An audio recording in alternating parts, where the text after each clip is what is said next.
Himself, along with many others, often navigate their emotions without clarity. This realization can be frightening at times. Story 12. Get off social media.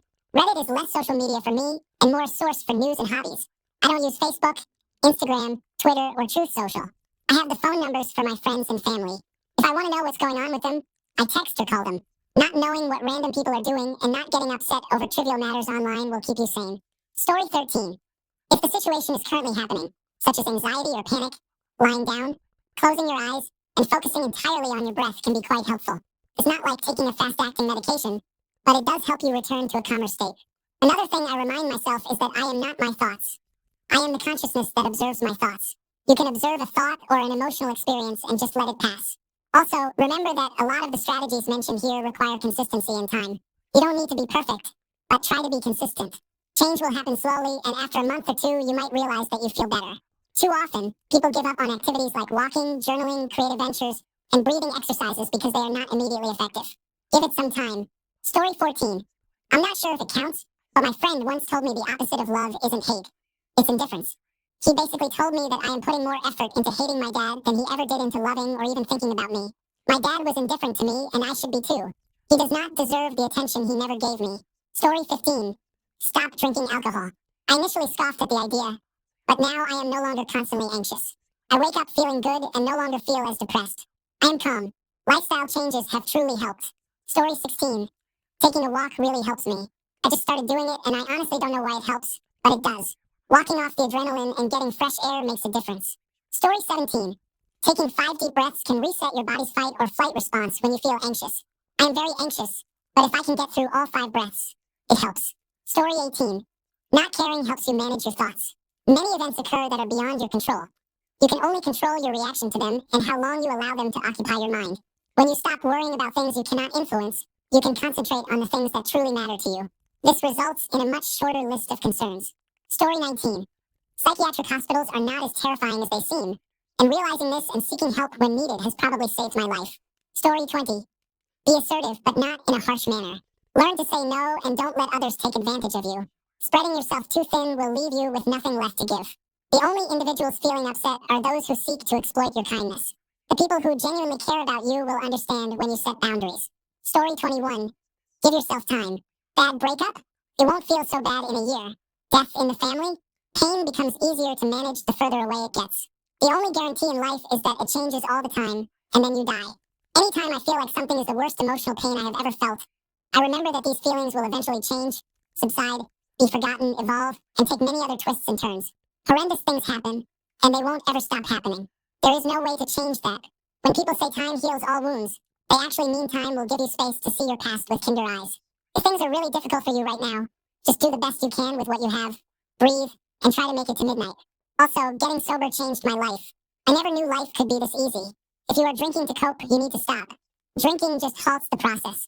And I will tell you what, the mailman always comes knocking eventually. Story 22. Having well-balanced, structured meals throughout the day truly helps to keep my mood stable. I noticed a pattern where I tend to feel really depressed or anxious, and this can carry into my evening if I go hungry during the day. Story 23. Prioritize. If you have too much on your plate, focus on what matters most and what needs to be done.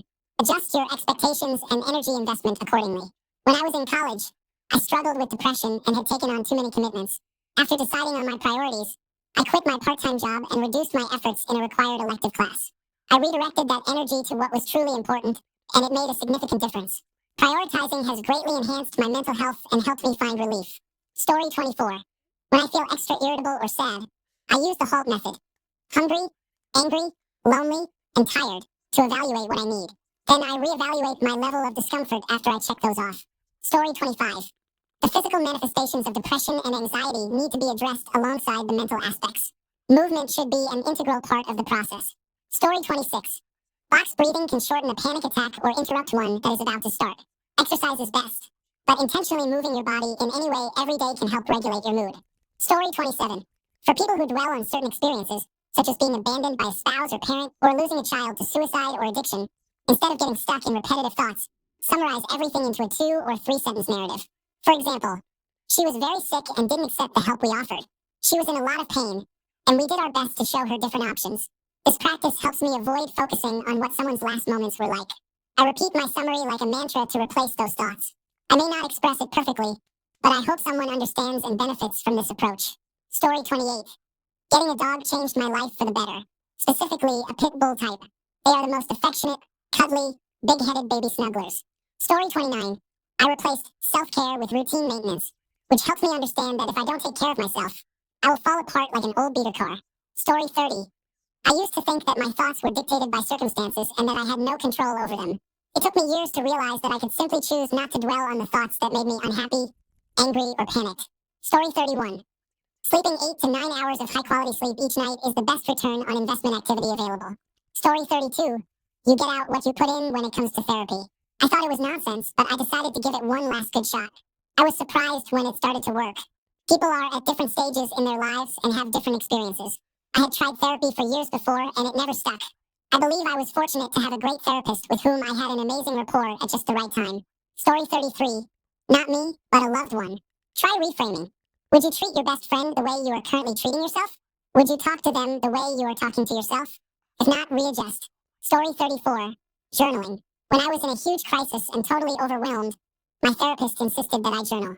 I didn't want to. It sounded like childish nonsense to me. I thought there was no way this would help me deal with the overwhelming pain I was experiencing. But she insisted I give it a try, and it helped immensely. It felt like I had so much pain on various fronts that I couldn't see it all at once. Journaling allowed me to tackle each issue individually, write it down, and store it elsewhere, freeing me from carrying it in my head.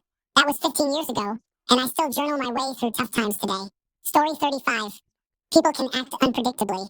It's perplexing to wonder why they behave that way,